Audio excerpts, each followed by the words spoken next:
नमस्कार, आप देख रहे हैं वीके न्यूज। मैं हूं सुनील राव।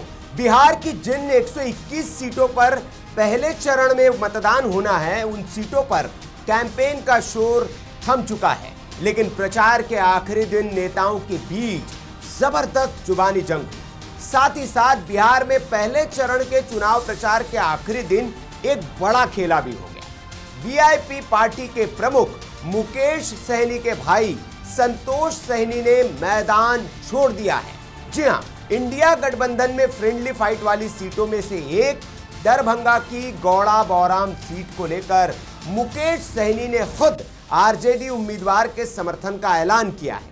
यहां से मुकेश सहनी के बड़े भाई संतोष सहनी चुनावी मैदान में उतरे हैं, लेकिन उनके सामने आरजेडी उम्मीदवार अफजल अली भी चुनाव लड़ रहे हैं। खुद तेजस्वी ने संतोष सहनी के लिए वोट भी मांगा था, लेकिन वोटों के बंटवारे को देखते हुए मुकेश सहनी ने आखिरी दिन प्रेस कॉन्फ्रेंस की और अपने भाई को, बड़े भाई को चुनावी मैदान से हटाते हुए कुर्बानी देने का एक ऐलान किया कि मैं अब अपने समाज के नाम पर यह कुर्बानी दे रहा हूं। अफजल अली खान जी बात नहीं माने तो इसके बदले में हमारे छोटे भाई संतोष सहनी जी से हमने बात किया और इन्होंने बड़ा दिल दिखाया है और इन्होंने माना है कि हम जो निर्णय लेंगे उस निर्णय के साथ होंगे। तो मैं संतोष सहनी जी यहाँ पे चुनाव नहीं लड़ेंगे। वीआईपी पार्टी महागठबंधन का पूरा समर्थन हम अफजल अली खान जी को देते हैं। तो सुना आपने, लेकिन सवाल अब ये उठने लगे हैं कि पहले मल्लाह समाज के नेता बनने की बात करने वाले मुकेश सहनी ने चुनाव से ठीक पहले मैदान क्यों छोड़ दिया है? क्या ये जनता के भरोसे के साथ विश्वासघात नहीं है? उनकी कौम के लोगों के साथ विश्वासघात नहीं है? क्या ये मल्लाह समुदाय के साथ धोखेबाजी नहीं है? तेजस्वी यादव के कहने पर अपने ही भाई की उम्मीदवारी वापस लेना, क्या ये नेतृत्व है या फिर दबाव में लिया गया फैसला? समाज के लोग सवाल पूछ रहे हैं कि वो इंसान समाज का नेतृत्व कैसे कर सकता है जो किसी दूसरे के दबाव में समाज की नाक ही कटवा दे, मतदान से पहले सरेंडर कर दे, हार मान ले, लड़ने की बजाय हथियार डाल दे।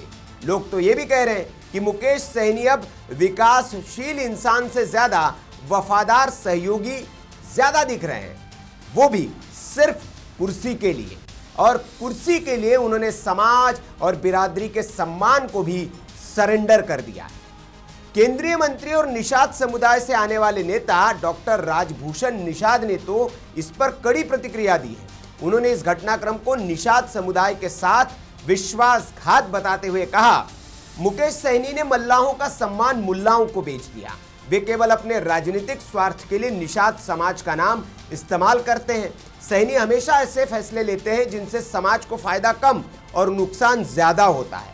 वास्तविक रूप से निषाद समाज के अधिकारों और सम्मान की रक्षा एनडीए कर रहा है, न कि वे लोग जो अपने निजी लाभ के लिए गठबंधन बदलते रहते हैं। तो ये केंद्रीय मंत्री का कहना है और ये आरोप सही भी दिखते हैं, क्योंकि आप अपने समाज को आगे की सीट पर लाने के नाम पर उनको बरगलाते हैं, उनके वोट लेते हैं और हर बार बराबरी का सम्मान मांगने वाले सहनी अब खुद पीछे बैठ गए हैं, पीछे की सीट पर बैठ गए।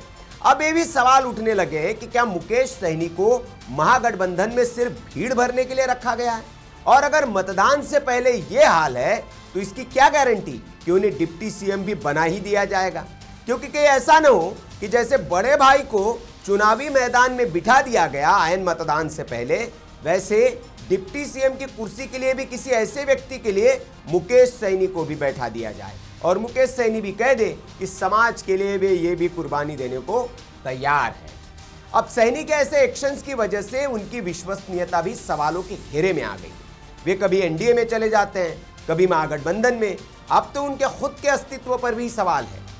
सवाल ये कि क्या मुकेश सहनी की राजनीति अब केवल समझौते और अवसरवाद तक सीमित रह गई है, जहां उनको अच्छा पद मिलेगा, जहां उनको अच्छे पद का लालच दिया जाएगा, लॉलीपॉप पकड़ा दिया जाएगा, वे वहां चले जाएंगे और समाज को वो सेकेंडरी कर देंगे। उन्हें कुर्सी पहले चाहिए, समाज बाद में है। वैसे मुकेश सहनी ने चुनाव से पहले एक और सच को कबूल करके बिहार के सियासी माहौल को गरमा दिया है। मुकेश सहनी ने एक इंटरव्यू में यह कबूल कर लिया है कि लालू यादव के राज में मल्लाहों पर खूब अत्याचार हुए। उन्होंने कहा, कांग्रेस के बाद समाज ने लालू प्रसाद यादव पर भरोसा किया, उन्हें मसीहा माना और गरीबों की आवाज समझकर लंबे समय तक साथ दिया। लेकिन बाद में ऐसी परिस्थिति बनी कि समाज के साथ नाइंसाफी होने लगी। फिर हम नीतीश जी और बीजेपी के साथ भी गए। आज पूरे बिहार में निषाद समाज ने मुझे अपना भाई, बेटा और नेता माना है। हम बड़े लेवल पर लड़ाई लड़ रहे हैं और लोगों के जख्मों को भरने का काम कर रहे हैं। अब सवाल ये कि भाई जख्मों को भरने का आप काम कर रहे हैं, ये जख्म दिए किसने? आप ही स्वीकार कर लिए कि जख्म लालू प्रसाद यादव के सरकार के वक्त दिए गए जख्म हैं। दरअसल सवाल उनसे ये पूछा गया था कि आप लालू प्रसाद यादव के दौर में यादवों की और मल्लाहों की कभी बनती नहीं है, यादव समाज और मल्लाहों के बीच कई ऐसी राइवलरीज देखने को मिली है, तो अब आप कैसे करेंगे? उसके जवाब में उन्होंने ये सवाल में ये जवाब दिया था कि हाँ ये बात सही है, हमको कई जख्म मिले हैं उस शासन में। अब सवाल ये है और उसको भरने का हम काम कर रहे हैं। तो सवाल ये है कि अब सहनी का ये जो बयान है वो स्वीकार्यता है कि लालू प्रसाद यादव के राज में मल्लाहों पर अत्याचार हुए। तो अब लोग पूछ रहे हैं कि फिर ये गलती आप कैसे कर सकते हैं कि उसी सरकार के साथ हाथ मिला ले, उसी पार्टी के साथ हाथ मिला ले जिनकी सरकार थी, और फिर सत्ता में आए तो आपके ऊपर अत्याचार नहीं होगा। सैनी का ये बयान आते ही बीजेपी ने इसे अब राजनीतिक हथियार बना लिया है और पार्टी के आईटी सेल के जो मुखिया है अमित मालवीय, उन्होंने सोशल मीडिया प्लेटफॉर्म एक्स पर उस वीडियो को साझा करते हुए लिखा, मुकेश सहनी का बड़ा बयान, लालू यादव के राज में यादवों ने मल्लाह निषाद समाज पर अत्याचार किया। अब सवाल यह है कि क्या निषाद समाज फिर उसी गलती को दोहराएगा? अब ये जो है ये राजनीतिक तौर पर इस बयान पर खूब बवाल मचा हुआ है और सिर्फ एनडीए के नेता ही नहीं, बाकी लोग भी, उनके समाज के लोग भी मुकेश सहनी से सवाल पूछ रहे हैं कि अगर आप मान रहे हैं और ये मान रहे हैं कि लालू प्रसाद यादव के राज में आपके मल्लाह समाज पर खूब अत्याचार किए गए, तो आप दोबारा उनके साथ हाथ कैसे मिला सकते हैं और उनके सामने सरेंडर कैसे कर सकते हैं? अगर सहनी ही ये मान रहे हैं कि लालू राज में निषादों पर अत्याचार हुआ है, तो फिर क्या गारंटी है कि फिर शासन में आने के बाद उन पर जातीय अत्याचार शुरू न हो?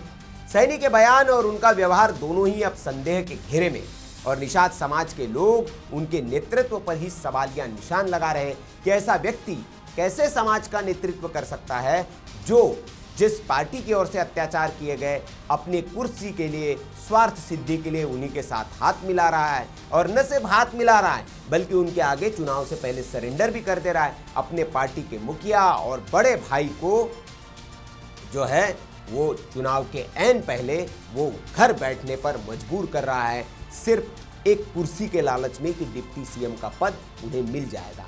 और किसके सामने वो सरेंडर कर रहे हैं, ये सबसे बड़ा सवाल है।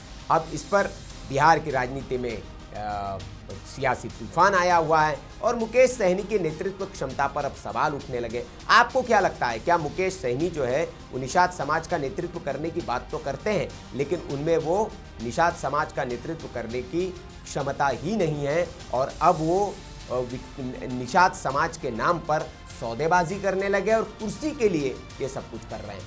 आपकी क्या राय है, कमेंट करके आप हमें ज़रूर बताएं। वीडियो अच्छा लगा हो तो लाइक करें, शेयर करें और ऐसी ही खबरों के लिए आप देखते रहिए आपका अपना channel VK news. VK news, राष्ट्र के नाम।